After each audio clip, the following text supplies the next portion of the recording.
in the Philippines. Assalamualaikum warahmatullahi wabarakatuh.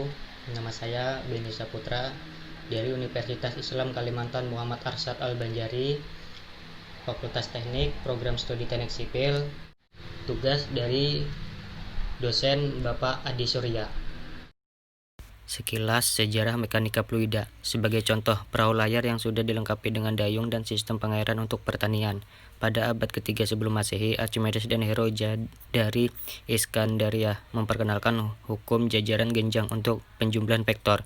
Archimedes merumuskan hukum apung dan menerapkannya pada benda-benda terapung atau melayang, dan juga analisisnya. Pengertian mekanika fluida. Mekanika fluida adalah ilmu tentang gaya dan gerakan dari suatu fluida. Mekanika fluida adalah suatu ilmu yang mempelajari perilaku fluida baik dalam keadaan diam, statis maupun bergerak dinamis serta akibat direaksi dengan media batasnya. Fluida adalah suatu material yang memiliki gaya gesek rendah. Fluida, air, udara, minyak, dan lain-lain. Not fluid, baja, intan, kertas, dan lain-lain. Fluida, cairan dan gas. Cairan, molekul-molekul saling berdekatan satu sama lain. Gas, molekul-molekul satu sama lain saling berjauhan dengan gas tumbukan satu sama lain. Lemah.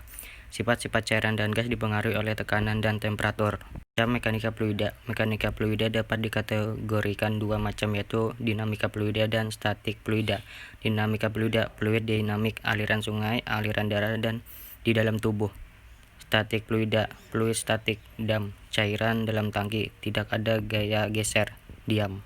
Aplikasi mekanika fluida dalam kehidupan. Manfaat dan terapan fluida baik fluida statis maupun fluida dinamis bagi kehidupan sangat banyak, antara lain yang sering digunakan dongkrak hidrolik, pompa hidrolik, ban sepeda, mesin hidrolik, rem piringan hidrolik, hidrometer, kapal laut, kapal selam, balon udara, karburator, sayap pesawat terbang. Ini penjelasan mengenai penerapan fluida di atas. Dongkrak hidrolik. Prinsip kerja dongkrak hidrolik adalah penerapan dari ilmu Pascal yang berbunyi tekanan yang diberikan pada zat cair di dalam ruang tertutup diteruskan sama besar ke segala arah. Pompa hidrolik ban sepeda. Prinsip dari pompa ini juga menerapkan hukum Pascal. Pada pompa hidrolik ini kita memberi gaya yang kecil pada pengisap kecil sehingga pada pengisap besar akan dihasilkan gaya yang cukup besar. Dengan demikian pekerjaan pompa akan menjadi lebih ringan, bahkan dapat dilakukan oleh seorang anak kecil sekalipun. Mesin hidrolik. Hydraulic machinery adalah mesin dari alat-alat yang menggunakan daya fluida untuk melakukan kerja. Dalam jenis mesin, cairan tekanan tinggi disebut hidrolik fluida. Ditransmisikan seluruh mesin ke berbagai hidrolik motor dan silinder hidrolik.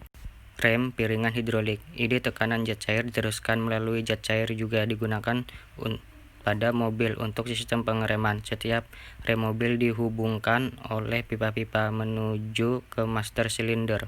Karena ilmu mekanika fluida akan berkaitan dengan bidang pekerjaan dalam dunia teknik sipil. Yang pertama pekerjaan bendungan, yang kedua pekerjaan irigasi, yang ketiga pekerjaan turbin dan pompa, yang keempat pekerjaan desain hidrolik maupun pengolahan air limbah, yang keempat pekerjaan perhitungan debit air pada DPT, pondasi jembatan, sungai atau laut, bendungan.